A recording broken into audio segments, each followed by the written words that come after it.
Ito na naman kami, ang hinamon.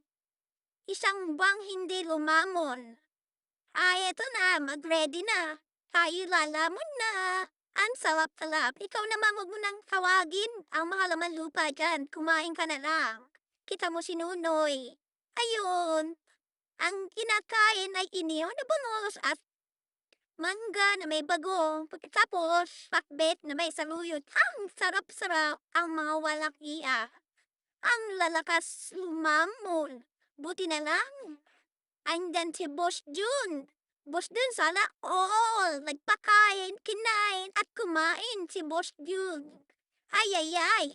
Ubusin lahat ng pagkain, walang ititira, walang kasayangan. O, saglit-saglit sa kapupunta. May nakita ko may tinaguhang bangus sa balaka. Loko-loko ka. Buti pa si Nonoy, simpleng-simple lang kung tumira. Siya'y walang awang nagbabalot at nagkakagot sa itlog.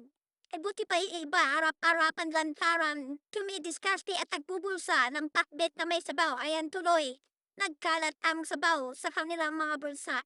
Kaya naman tuloy kay Boss Jun, baka hindi na siya magpakain, kain at kinakain. Nonoy, wag ka munang tatayo ha. Baka malaglag yung iniyaw na bangus, itinago mo pa naman niya sa ilalim ng hitlog mo. Ikaw din.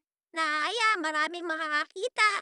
Yari ka, Roy. Pag nayalaki ka ng mga tao, may inggit. Gaya ko, magbabalog din ako. Hindi ako magpahuli.